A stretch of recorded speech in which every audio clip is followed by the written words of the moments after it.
Hello दोस्तों, आज हम लोग पढ़ेंगे ज्योमेट्री। ठीक है। इसमें हमें क्या क्या पढ़ना है? पहले तो हमें पढ़ना है लाइंस एंड एंगल। ठीक है। लाइंस में हम लोग बेसिक से चलेंगे बिल्कुल, और उसके बाद एंगल करेंगे। ठीक है। लाइन और एंगल अगर क्लियर हो गया तो आपको ट्रायंगल समझने में कुछ दिक्कत नहीं होगा। फिर ट्रायंगल पढ़ेंगे, उसके बाद क्वाड्रिलेटरल और फिर सर्कल। और जब चारों कंप्लीट हो जाएगा तो ट्रायंगल और सर्कल दोनों को कंबाइन पढ़ेंगे। ठीक है। यानी कि आप अगर मेरा चैनल फॉलो कर लेते हैं तो आपका ज्योमेट्री कंप्लीट हो जाएगा, वो भी 5 दिन के अंदर। ठीक है। अगर आप एसएससी निकालना चाहते हो तो चैनल को सब्सक्राइब कर लेना। ठीक है। तो मैं अभी आपको लाइन एंड एंगल पढ़ाता हूँ। पहले तो लाइन देख लेंगे। लाइन क्या होता है? लाइन, ठीक है। जैसे आपने सुना होगा लाइन सेगमेंट, यानी कि आपको अगर दो बिंदु दिया हुआ है तो ये दोनों को ज्वाइन कर दोगे तो ये क्या बन जाता है? Line segment. और ये टर्मिनेट हो जाता है यहाँ पे और यहाँ पे। ठीक है। इसी को अगर आगे बढ़ा देते हो पूरा और इसको भी आगे बढ़ा देते हो तो ये एक लाइन बन जाता है। इसको क्या बोलते हैं? लाइन सेगमेंट, यानी कि लाइन का हिस्सा, और ये पूरा हो गया आपका लाइन। अब एंगल कैसे बनेगा देखो बताता हूँ। एंगल, दो लाइन खींच दो। जैसे ये लाइन हो गए, इसका नाम रख दो ए और बी। एक और लाइन खींच दो ये, ठीक, ये इसका नाम रख दो सी और डी। तो जो ये लाइन के बीच में जो गैपिंग है ये वाली, ठीक है, ये वाली जो गैपिंग है, जो फैलाव है, उसको क्या बोलते हैं? एंगल बोलते हैं। जैसे जैसे इधर बढ़ते जाओगे ये डिस्टेंस बढ़ता जाता है। ठीक है। इसी को हम लोग क्या बोलते हैं? एंगल। ये एक एंगल बन गया, दूसरा एंगल कौन सा बन गया? ये बन गया। ठीक है। क्या हो गया? इसको एंगल बोलते हैं। और अगर एक और लाइन खींच दो, ये वाली ई एफ, तो आप देखोगे ये बीच में जो ये वाला पार्ट बन गया वो क्या बन गया? ट्रायंगल। यानी कि 3 एंगल, एक एंगल, 2 एंगल और ये 3 एंगल, ये क्या हो गया आपका? ट्रायंगल। और ये हमारा जो पॉइंट बनता है जहाँ पे दोनों मिल रहा है, यानी ये वाला जो पॉइंट है जहाँ पे दो लाइन मिल रहे हैं उसको क्या बोलते हैं? वर्टेक्स। क्या बोलते हैं? वर्टेक्स, यानी शीर्ष। ठीक है। और ये वाली साइड जो है, ये साइड, इसको क्या बोलते हैं? आर्म, यानी कि भुजा। हिंदी में क्या बोलेंगे? भुजा। और ये क्या हो गया अपना? एंगल। इसको हिंदी में क्या बोलेंगे? कोण। अब एंगल का नाम कैसे लिखेंगे? अगर मान लिया जाए ये बीच में जो पॉइंट है आपका, ये जहाँ पे मिल रहा है वो ओ है, तो ये वाला जो एंगल है आपका, ये वाला एंगल, ये क्या कहलाएगा? इसका नाम हो जाएगा एंगल। इससे डिनोट करते हैं, ठीक है, एंगल को, एंगल डी ओ बी। और ये एंगल हो जाएगा आपका, ये जो एंगल है ऊपर वाली एंगल हो जाएगा एंगल ए ओ डी। और ये एंगल हो जाएगा आपका एंगल ए ओ सी। और नीचे वाले का नाम लिखोगे तो एंगल सी ओ डी। ठीक है। अब एंगल का मेजरमेंट कैसे होता है? इसका यूनिट क्या होता है एंगल का? इसको डिग्री वो में नापते हैं और रेडियन में भी। एक रेडियन कितना होता है? पाई रेडियन होता है आपका, पाई रेडियन होता है आपका 180 डिग्री। ठीक है। ये दोनों में रिलेशन होता है, यानी कि एक रेडियन कितना हो जाएगा? 1 रेडियन हो जाएगा आपका 180 डिग्री बटा पाई। हम लोगों ने लाइन देख लिया और एंगल देख लिया, बेसिक क्लियर है आपका, ठीक है। अब टाइप्स ऑफ एंगल देखेंगे। Type of angle, type of angle, angle कितने प्रकार के हो सकते हैं। जैसे ये आपका एक पॉइंट है, ठीक है, इससे कोई एक लाइन गया है और एक ये दूसरी लाइन गया है और ये एक गया आपका तीसरी लाइन।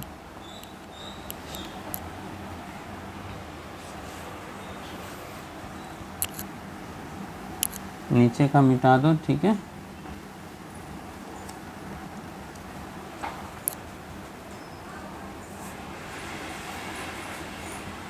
और ये तीसरी लाइन ये गया है और ये चौथी लाइन। अब इसमें कितना कितना का एंगल बनेगा।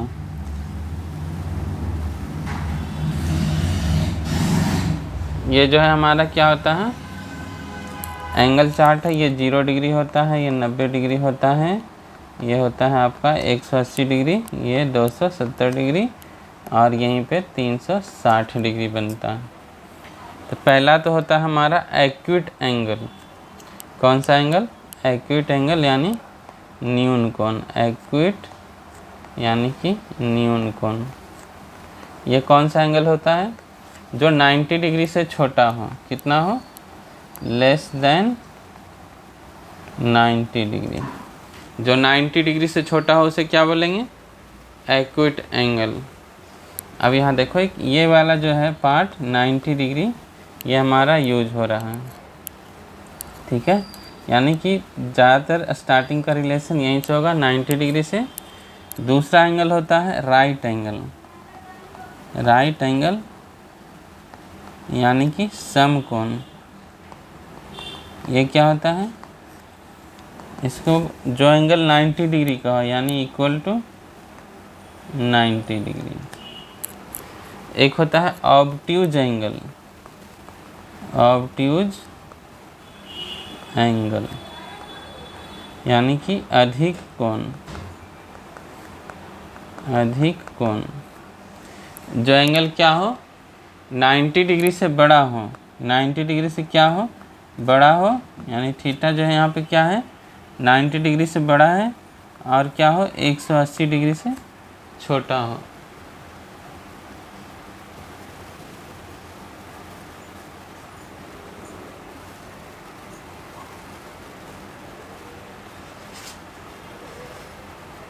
नाइन्टी डिग्री से क्या हो, बड़ा हो और 180 डिग्री से छोटा हो, वो क्या हो जाएगा हमारा ऑब्ट्यूज एंगल या अधिक कोण।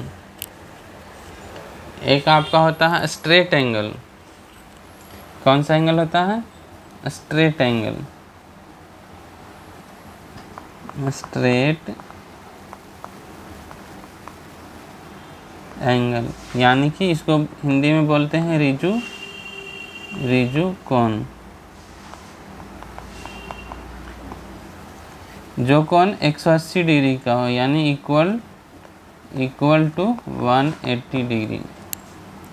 एक होता है रिफ्लेक्स एंगल। रिफ्लेक्स एंगल, जो इसको हिंदी में बोलते हैं बृहत कोण। 180 डिग्री से बड़ा होता है, ठीक है, और 360 डिग्री से छोटा होता है। और छठा एंगल क्या है आपका, कंप्लीट एंगल। कंप्लीट हो गया ये एंगल यानी संपूर्ण कोण। कंप्लीट कहाँ पर जाकर होता है आपका 360 डिग्री पे, यानी इसे बोल सकते हो इक्वल टू 360 डिग्री। यानी 360 डिग्री को क्या बोलेंगे, कंप्लीट एंगल, ठीक है, और 180 डिग्री से बड़ा हो और 360 डिग्री से छोटा हो, इसको क्या बोलेंगे बृहत एंगल या रिफ्लेक्स एंगल। स्ट्रेट एंगल यानी 180 डिग्री। इसे स्ट्रेट एंगल क्यों बोलते हैं, क्योंकि आप जब एक सीधी रेखा बनाओगे, ये स्ट्रेट लाइन बनाओगे, तो यहाँ अगर कोई पॉइंट है तो ये जो एंगल होता है आपका कितना होता है, 180 डिग्री होता है। इसीलिए इसको क्या बोलते हैं, स्ट्रेट एंगल, यानी स्ट्रेट लाइन पे जो एंगल बन गया उसको स्ट्रेट एंगल बोलेंगे और वो 180 डिग्री का होगा। न्यून कोण यानी 90 डिग्री से छोटा हो गया, ठीक है। राइट एंगल यानी सम कोण जो 90 डिग्री का है, अधिक कोण यानी 90 से बड़ा और 180 डिग्री से छोटा। तो आपका टाइप ऑफ एंगल क्लियर हो गया होगा। अब कुछ एंगल का पेयर होता है, ठीक है, pair of angle, pair of angle.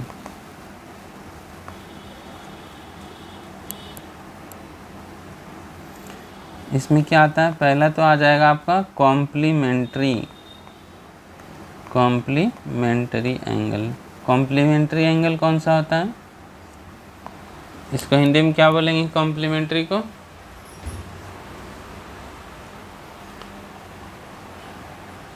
Complementary angle यानी कि एक दूसरे को जो कॉम्प्लीमेंट कर रहा है, यानी कि जिसका एंगल का सम क्या हो, दो एंगल है थीटा और अल्फा, तो ये दोनों का जोड़ क्या होना चाहिए, एंगल का 90 डिग्री होना चाहिए।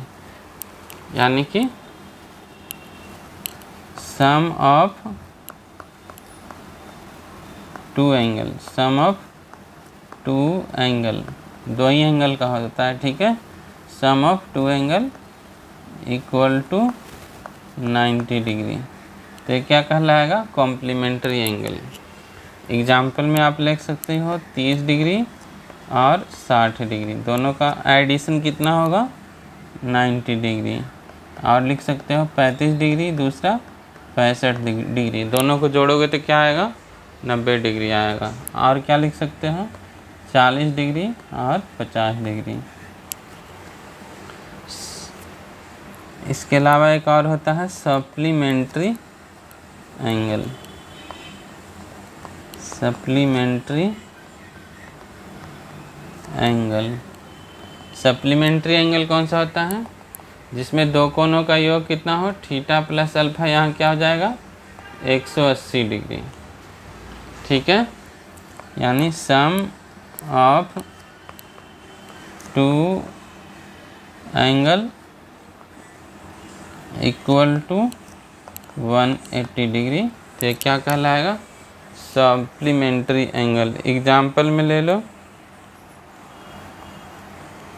60 डिग्री 120 डिग्री, ये दोनों का पेयर क्या कहलाएगा, सप्लीमेंट्री एंगल।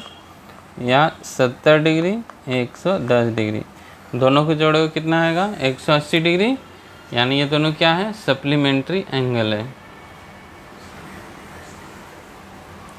अब इसमें एक एंगल में टाइप आता है, वो पढ़ेंगे हम लोग, ठीक है। ये टाइप कौन सी है, adjacent angle, adjacent angle. Adjacent मतलब पड़ोसी वाला कोण जो होता है, ठीक है। जैसे कि ये कोई लाइन है, इस पे ये एक एंगल बना है, ठीक, ये मान लिया जाए कितना है, थीटा है। दूसरा एंगल इसी पॉइंट से बना हुआ है, ये वाला, ठीक है, ये है आपका अल्फा।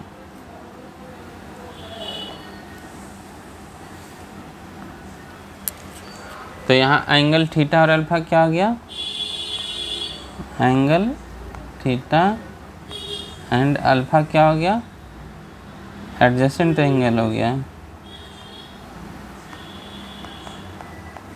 Adjacent angle. लेकिन इसका कुछ जो होता है, खासियत होता है, वो क्या होना चाहिए, वर्टेक्स। वर्टेक्स यहाँ कौन सा है, वर्टेक्स देखो ये वाली क्या है, वर्टेक्स है, क्योंकि यहाँ पे जो है सब आके मिल रहा है, तो जहाँ जिस पॉइंट पे सब मिलते हैं उसको क्या बोलते हैं, वर्टेक्स। अब इसमें एक कॉमन आर्म होता है। अब ये थीटा एंगल और ये अल्फा एंगल, दोनों के बीच में कॉमन क्या है, ये वाली लाइन क्या है, कॉमन है, बीच बीच में है, ठीक है।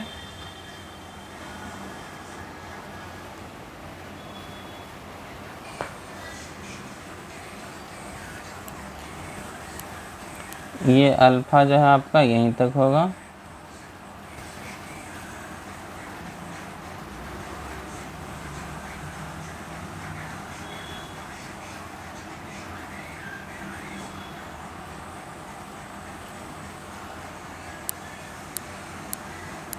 ये थीटा है, और अल्फ़ा जो है आपका ये होगा एंगल, ये अल्फ़ा होगा। ठीक है, अब कॉमन आर्म जो है आपका ये वाला कॉमन आर्म होता है। ठीक है, और ये वाले जो दो आर्म हैं, ये जो दो आर्म है ये क्या है, अनकॉमन है। तो जो ये अनकॉमन आर्म है वो कॉमन आर्म के बीच में नहीं, मतलब दोनों साइड आना चाहिए। एक इस तरफ आना चाहिए, दूसरा इस तरफ आना चाहिए। दोनों के दोनों इधर होगा तो वो क्या होगा, एडजेसेंट एंगल नहीं हो पाएगा। ठीक है, और वर्टेक्स भी क्या होना चाहिए, दोनों का कॉमन होना चाहिए। यानी कि कंडीशन क्या क्या हो सकता है, कंडीशन होना है कॉमन वर्टेक्स, कॉमन वर्टेक्स होना चाहिए, और क्या होना चाहिए, कॉमन आर्म होना चाहिए। ठीक है, और क्या होना चाहिए, जो नॉन कॉमन आर्म है, नॉन कॉमन आर्म जो है क्या होना चाहिए, अपोजिट साइड में होना चाहिए, on opposite side, opposite side of किसका, कॉमन आर्म का। ठीक है, मैं आपको एक एग्जांपल दे रहा हूँ, जैसे ये कोई एंगल हो गया, ये थीटा है। ठीक है, दूसरा एंगल आपका बना हुआ है यहाँ पे, ये अल्फ़ा है। तो क्या ये दोनों जो है थीटा और अल्फ़ा जो एडजस्टेड एंगल होगा, नहीं हो पाएगा ना, क्योंकि इसमें क्या है, वर्टेक्स जो है, इसका वर्टेक्स थीटा का ये है और अल्फ़ा का ये है, दोनों का वर्टेक्स अलग अलग है। लेकिन इसमें क्या है, आपका कॉमन वर्टेक्स होना चाहिए, कॉमन वर्टेक्स और कॉमन आर्म। कॉमन आर्म भी नहीं है, ये इसका आर्म ये है। ठीक है, ये वाला आर्म दोनों में कॉमन है, लेकिन कॉमन आर्म के दूसरा जो है नॉन कॉमन आर्म एक ही साइड में आ जा रहा है, दूसरा इधर आना चाहिए था। ठीक है, लेकिन वर्टेक्स फिर भी सेम नहीं होता, यानी कि दूसरा एंगल जो यहाँ पे बनता इसी वर्टेक्स से, वो क्या होता आपका, एडजेसेंट एंगल होता। ठीक है, अब इसी का एक टाइप है लीनियर पेयर। लीनियर पेयर का आपने नाम सुना होगा, रेखीय युग्म, लीनियर पेयर यानी रेखीय युग्म हिंदी में बोलते हैं। इसमें क्या है, ये एक एंगल है थीटा। ठीक है, दूसरा ये एंगल हो गया आपका अल्फ़ा। ये दोनों क्या है, एडजेसेंट एंगल है। इसमें कॉमन वर्टेक्स है, ये कॉमन वर्टेक्स हो गया, और ये कॉमन आर्म हो गया दोनों का, थीटा और अल्फ़ा का। और ये वाली लाइन और ये वाली लाइन क्या है, अनकॉमन, दोनों अलग अलग डायरेक्शन में है कॉमन से। ठीक है, यानी कि ये एडजेसेंट एंगल है, लेकिन रेखीय युग्म की कंडीशन क्या है, ये थीटा प्लस अल्फ़ा जो है आपका, थीटा प्लस अल्फ़ा क्या होना चाहिए, 180 डिग्री, यानी कि एक सीधी रेखा होनी चाहिए। ठीक है, यानी कि आपका ये जो क्या है, ये वाली जो लाइन है एक सीधी रेखा है, और यहाँ पे 180 डिग्री का एंगल बना रहा है। इसे क्या बोलते हैं हम लोग, रेखीय युग्म या लीनियर पेयर। अब पढ़ेंगे वर्टिकली अपोजिट एंगल। क्या पढ़ेंगे, वर्टिकली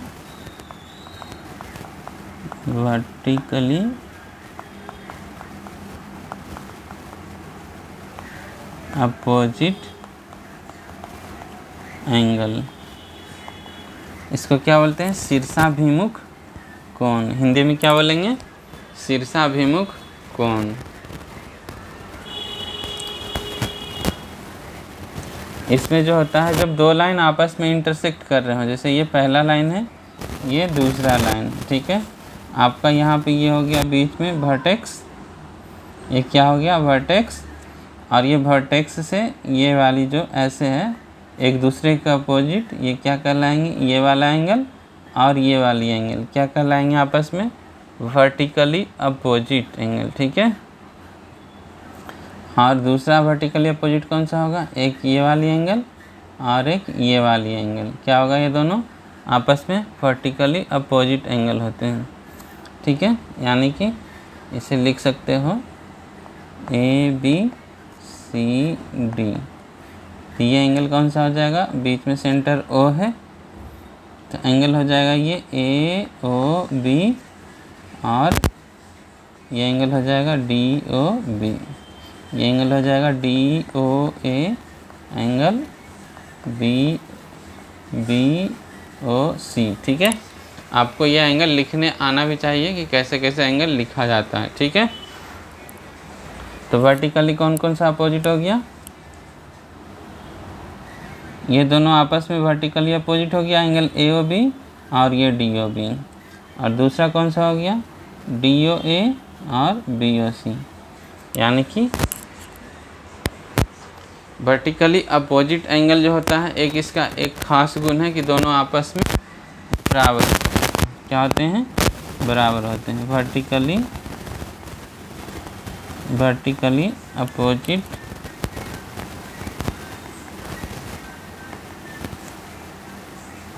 एंगल आर इक्वल। तो यहाँ पे क्या हो जाएगा, angle DOA equal to angle BOC और दूसरा angle AOB equal to angle DOB। Vertically opposite angle क्या होते हैं, आपस में इक्वल होते हैं। अब ट्रांसवर्सल लाइन पढ़ेंगे, क्या पढ़ेंगे, ट्रांसवर्सल लाइन। इसको क्या बोलेंगे, हिंदी में क्या बोलेंगे, तिर्यक रेखा। क्या बोलेंगे, तिर्यक रेखा। तिर्यक रेखा किसे कहते हैं, जो दो लाइन को तिरछा काट रहा है। जैसे ये कोई दो लाइन है, ठीक है, और ये दोनों लाइन, जैसे ये दो लाइन है, ठीक है, ज़रूरी नहीं कि ये आपस में पैरेलल हो। और कोई तीसरा लाइन है, ये वाली लाइन, अगर इसे काट रहा हो तो ये जो तीसरा लाइन है ये क्या कहलाएगा, ट्रांसवर्सल लाइन कहलाएगा या तिर्यक रेखा कहलाएगा, ठीक है। अब इसमें जो एंगल बना, कितने एंगल बने इसमें, इस पॉइंट पे कितना एंगल बना, पहला एंगल ये बना, दूसरा ये बना और तीसरा ये बना और ये चौथा ये बना। और इस वर्टेक्स पे जो एंगल बना, इस वाले वर्टेक्स पे जो बना है उससे रिलेशन क्या होता है वो मैं आपको अभी बताऊंगा, ठीक है। सबका नाम लिख देते हैं। इसको एंगल क्या कर दो, इसको 1 करो, ये 2 और ये 3 और ये 4, ये सब एंगल है हमारे, ठीक है। ये सब क्या है, एंगल है। सबका मेजरमेंट अलग अलग है, ये 5 और ये 7 और ये 8, ये सब हमारा एंगल हो गया। तो इसमें एक होता है इंटीरियर एंगल। कौन सा angle, interior angle. Interior angle, इसको हिंदी में क्या बोलते हैं, आंतरिक कोण। आंतरिक कोण किसे बोलते हैं, जो ये दोनों लाइन के अंदर हो, ये दोनों लाइन के जो बीच में हो, ये वाली दोनों लाइन है उसके बीच में जो है, यानी 3, 4 और ये 5, 6, वो क्या कहलाएगा आपका, इंटीरियर एंगल। यानी इंटीरियर एंगल कौन सा हो गया, एंगल कौन कौन सा होगा, एंगल 3, एंगल 4, एंगल 5 और एंगल 6। ये चारों एंगल क्या हो गया हमारा, इंटीरियर एंगल। और एक होता है एक्सटीरियर एंगल।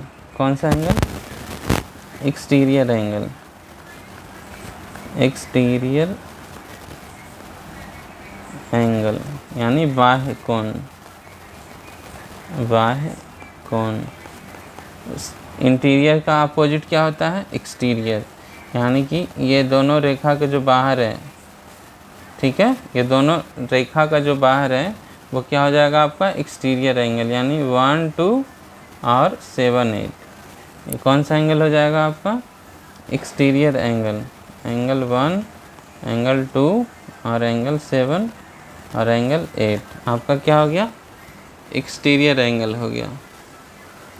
एक होता है कॉरेस्पॉन्डिंग एंगल। कौन सा angle? Corresponding angle. Corresponding angle, इसको क्या बोलते हैं हिंदी में? एकांतर कोण। क्या बोलते हैं? एकांतर कोण। इसको कैसे पहचानेंगे? इसमें भी पेयर होता है। जैसे ये वर्टेक्स है, ठीक है, तो और ये भी वर्टेक्स है और ये भी वर्टेक्स है, तो 2 और 6 वो क्या है? सेम पोजीशन में लाई कर रहा है, तो ये दोनों क्या हो जाएगा? आपस में क्या हो जाएगा? कॉरेस्पॉन्डिंग एंगल हो जाएगा। यानी कि कॉरेस्पॉन्डिंग एंगल क्या होता है? आपके पेयर में होते हैं। यानी कि एंगल 2 और एंगल 6 क्या है? आपस में कॉरेस्पॉन्डिंग एंगल हैं। अब यहाँ पे देखो, एक किसके सेम पोजीशन पे है? 5 के, क्योंकि ये वर्टेक्स से देखो आप और ये वर्टेक्स से देखो, इधर की तरफ 1 है और ये सेम पोजीशन में क्या है? 5 है। यानी कि 1 और 5 क्या है? आपका कॉरेस्पॉन्डिंग एंगल है। यानी कि एक पेयर और कौन सा बन गया? एंगल 1 और एंगल 5, ठीक है। अब तीसरा पेयर देखो, ये 8 और ये 4 दोनों वर्टेक्स से सेम पोजीशन में है, इस पोजीशन में, ठीक है। यानी 4 और 8 एंगल क्या है? आपस में कॉरेस्पॉन्डिंग एंगल है। एंगल 4 और एंगल 8 क्या है? Corresponding angle. ये क्या क्या है? दोनों 2 पेयर में बन रहे हैं, क्योंकि यहाँ 2 वर्टेक्स है तो 2 पेयर में बन रहे हैं, सेम एंगल है। एंगल 4 और 8 हो गए। और तीसरा पेयर कौन सा है? एंगल 3, एंगल 7 और ये एंगल 3 आपका क्या हो जाएगा? कॉरेस्पॉन्डिंग एंगल हो जाएंगे, ठीक है, एकांतर कोण। अब इंटीरियर एंगल में क्या होते हैं? अल्टरनेट कर देते हैं इसको, ठीक है। अल्टरनेट वाले मैंने एक के बाद दूसरा वाले, यानी कि जैसे alternate interior angle. Interior angle कितने थे अपने पास? ये 3, 4 और 5 6, ठीक है। तो अल्टरनेट यानी कि क्रॉस वाला जो है, 3 का क्रॉस में कितना है? 6। ये 4 तो सीधा सीधा है ना, क्योंकि ये सीधी लाइन है। 3, 4 का एडिशन क्या हो जाएगा आपका? 180 डिग्री, क्योंकि वो सीधी लाइन पे है। तो ये क्या आएंगे? 3 और 4 और ये 4 और 5 क्या हो जाएगा आपका? अल्टरनेट इंटीरियर एंगल हो जाएंगे।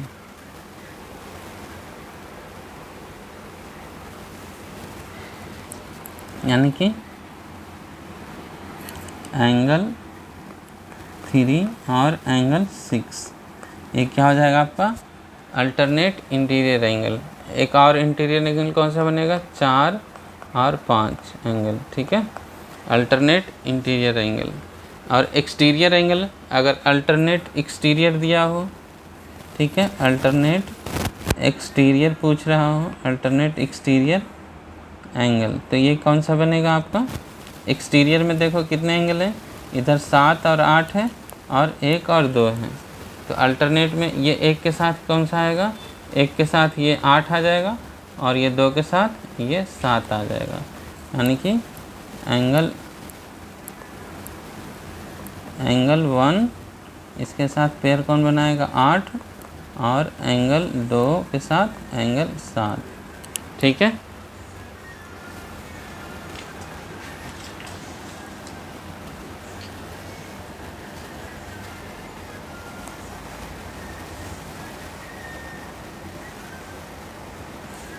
अब इसमें इसका कुछ प्रॉपर्टी भी होता है, ठीक है, वो मैं अभी आपको बताता हूँ। दोबारा से बनाएंगे, 2 लाइन खींच लो, ये और ये, ठीक है। तिर्यक रेखा, ये वाली तिर्यक रेखा खींच लो। अब इसमें नामकरण कर दो। 1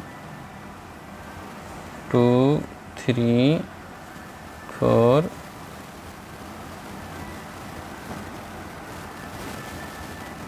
5 6 7 8, ठीक है।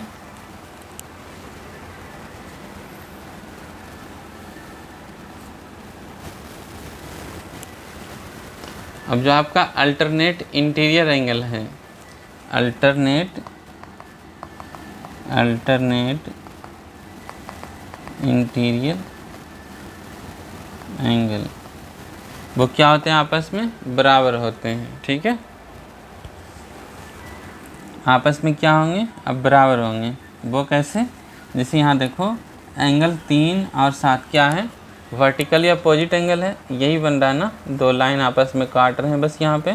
तो ये 3 और 7 क्या होगा? Vertically opposite angle. और 7 और 8 देखो, ये क्या है? सेम एक जैसा है। यानी कि यही रेखा जो है यहाँ भी आ रही है, यानी कि ये रेखा यहाँ आ रही है और ये यहाँ आ रही है। नहीं, इसमें ये पैरेलल लाइन है ना, इसमें आपका अगर दो लाइन जो है पैरेलल हो आपस में, क्या हो? इसका हेडिंग डाल दो, ट्रांसवर्सल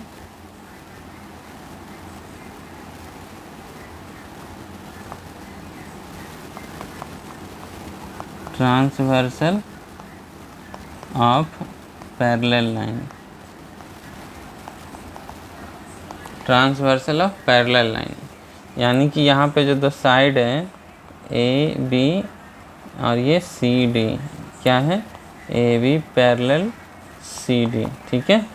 ए बी पैरेलल सी डी है।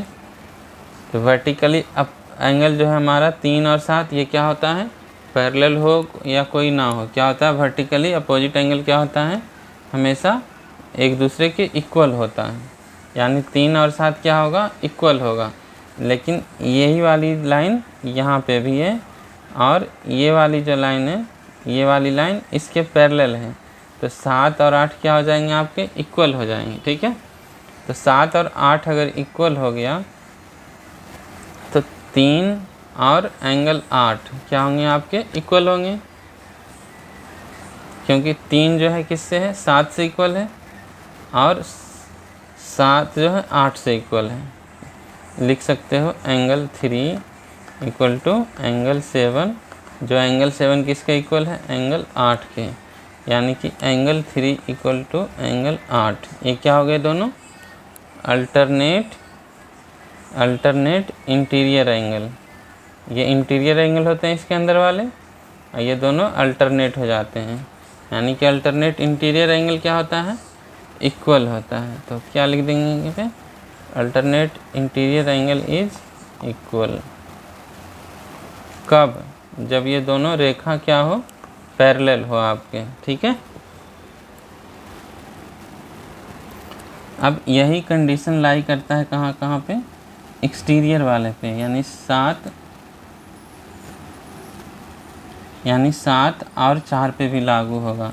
यानी लिख सकते हो एक वाले पे एंगल 1 पे भी लागू होगा, एंगल 1 इक्वल टू एंगल 6, और एक्सटीरियर वाले पे भी लागू होगा, एक्सटीरियर वाले पे, यानी कि एंगल 5 इक्वल टू एंगल 2 और एंगल 7 इक्वल टू एंगल 4, ठीक है। अल्टरनेट एक्सटीरियर एंगल भी इक्वल होगा। और तीसरा प्रॉपर्टी क्या है आपका? जो इंटीरियर एंगल है ट्रांसवर्सल के एक ही साइड में, ठीक है। ट्रांसवर्सल, ये वाली लाइन ट्रांसवर्सल है, तिर्यक रेखा। इसके एक साइड में जो इंटीरियर एंगल है यानी 3 और 6, इसका ऐड क्या होगा? इसका सम क्या होगा? वो होगा 180 डिग्री, ठीक है। क्या होगा? 180 डिग्री। यानी कि angle 3 plus angle 6 equal to 180 degree, और angle 1 plus angle 8 equal to क्या होगा? 180 डिग्री, यानी तिर्यक रेखा के एक ही तरफ का जो इंटरनल एंगल है उसका सम होगा 180 डिग्री। यानी कि आपका हो जाएगा 3 और 6 180 डिग्री, और एंगल 1 और 8 180 डिग्री। ठीक है, यानी कि एक्सटीरियर एंगल भी सेम होगा। फिर 7 और 2 को जोड़ देंगे तो 180 डिग्री आएगा, और ये 5 और 4 को जोड़ देंगे तो 180 डिग्री आएगा।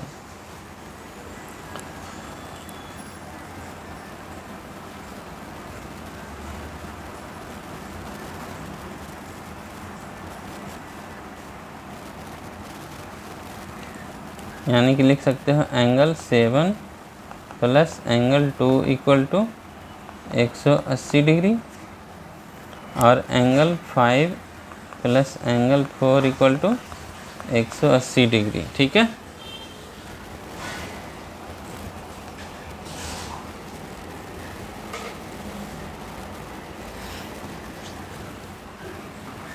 और कॉरेस्पॉन्डिंग एंगल जो है हमारा 7 और 8।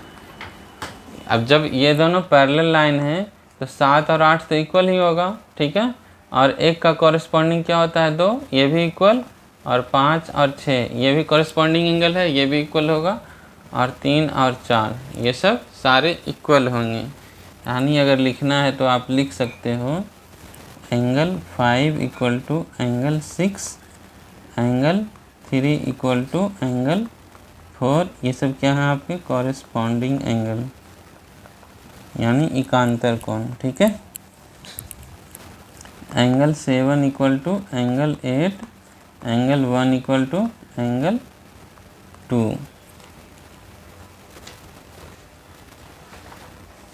ठीक है, अब लाइन और एंगल में आपको इतना ही पढ़ना था। जो मैंने ये पढ़ाया है ये पैरेलल लाइन वाली, ये बहुत यूज होता है, और ये मुझे लगता है आपका कॉन्सेप्ट क्लियर हो गया होगा। इसलिए इस पर एक क्वेश्चन कर लेते हैं, 1-2 क्वेश्चन, ताकि कॉन्सेप्ट आपका क्लियर हो जाए।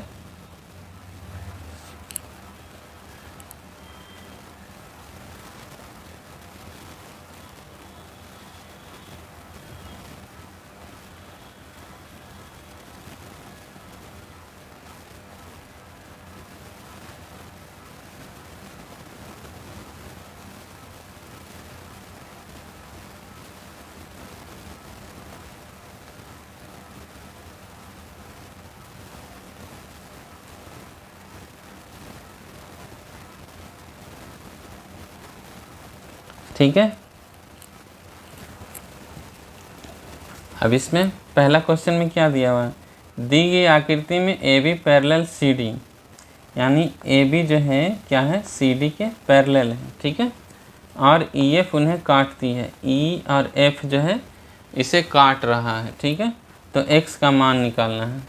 यानी ई एफ क्या है आपका ट्रांसवर्सल लाइन है, यानी तिर्यक रेखा है जो दो पैरेलल लाइन ए बी और सी डी को काट रहा है। ठीक है, तो इसमें कुछ दिया हुआ है और कुछ हमें निकालना है। x की वैल्यू पूछ रहा है। अब यहाँ देखो ये 2x है, 2x का यहाँ पे ये क्या होगा कॉरेस्पॉन्डिंग एंगल। ठीक है, यानी कि यहाँ लिख सकते हो 2x, क्या लिख सकते हो 2x, ये वाली एंगल, क्योंकि ये दोनों कॉरेस्पॉन्डिंग एंगल होगा तो इक्वल होगा। इक्वल क्यों है, इक्वल इसलिए है कि ए बी और सी डी क्या है पैरेलल है। अगर ये दोनों लाइन पैरेलल है तो हमारा कॉरेस्पॉन्डिंग एंगल क्या होगा इक्वल होगा। ठीक है, यानी कि ये एक सीधी लाइन है, और यहाँ सीधी लाइन पे ये बना हुआ कोण कितना होता है 180 डिग्री। रेखीय युग्म में मैंने पढ़ाया था अभी। ठीक है, लीनियर पेयर में 180 डिग्री, और इसे कह सकते हो 2x, और ये 4x प्लस 12 डिग्री क्या है एडजेसेंट एंगल है, और ये दोनों का ऐड जो होगा सम जो होगा वो 180 डिग्री के बराबर होगा। ठीक है, यानी यहाँ पे एडजेसेंट एंगल भी काम आ गया आपका, और लीनियर पेयर भी। यानी आप लिख सकते हो 4x plus 12 degree plus 2x adjacent angle equal to 180 degree. यानी 6x plus 12 degree equal to 180, यानी 6x प्लस 180 से 12 को इधर ले आओ, 180 में माइनस हो जाएगा, यानी कि 168 डिग्री। x की वैल्यू 168/6, 6 दूना 12, बच गया 4, 6 8 48, यानी 28 डिग्री। x की वैल्यू कितना आ गया, ये 28 डिग्री आ गया। दूसरा क्वेश्चन देख लेते हैं। ज़्यादा क्वेश्चन नहीं कराऊंगा, अगले वीडियो में क्वेश्चन कराऊंगा, ठीक है।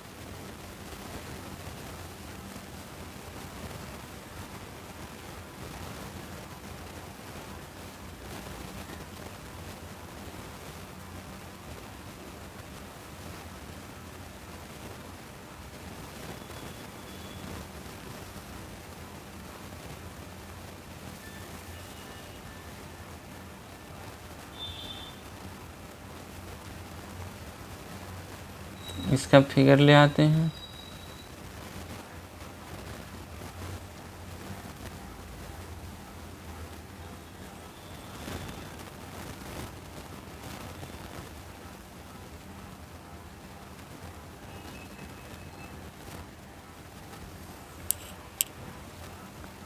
दी गई आकृति में ए बी सी डी के समांतर है। ये वाली जो लाइन है ए बी, वो क्या है, सी डी के समांतर है, यानी पैरेलल है। और बी ई एफ एच के समांतर है, यानी ये जो लाइन बी ई है वो किसके समांतर है, एफ एच का। तो एफ एच ई किसके बराबर है, एफ एच और ये ई, यानी ये वाली एंगल पूछा जा रहा है वो किसके बराबर है। थोड़ा फिगर समझ में नहीं आ रहा है, इसीलिए क्या करेंगे, एफ एच को जो है ई बी के पैरेलल में एक्सटेंड कर देंगे, ये आपको एक्सटेंड कर देंगे, ठीक है। ये क्या है, बी ई के पैरेलल है। अब थोड़ा क्लियर हो गया। हमें क्या निकालना है, ये वाली एंगल निकालना है, ठीक है। तो ये खाली है, तो ये एंगल कितना हो जाएगा आपका, ये एंगल हो जाएगा आपका 60 और प्लस 50 कितना हो गया, 110। लेकिन लीनियर पेयर है, ये आपका रेखीय युग्म है, यहाँ पे टोटल एंगल कितना होगा, 180 डिग्री, यानी 110 हो गया है तो 70 और चाहिए 180 होने के लिए 70 डिग्री हो गया, ठीक है। अब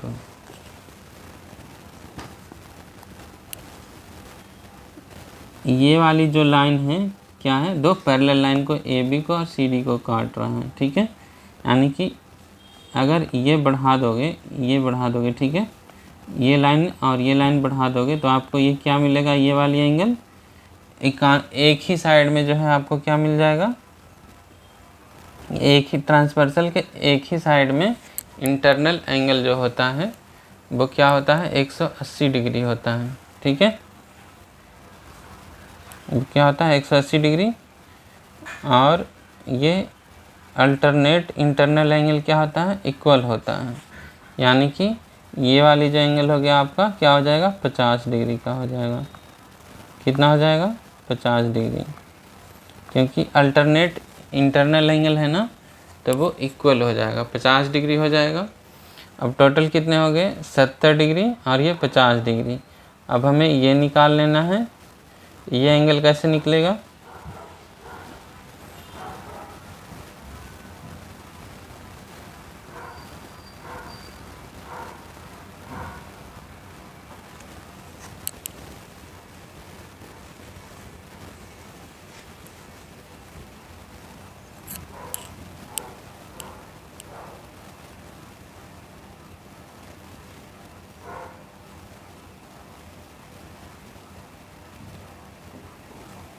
ये एंगल भी निकल जाएगा। जैसे ये वाली लाइन एफ एच और बी दोनों पैरेलल है।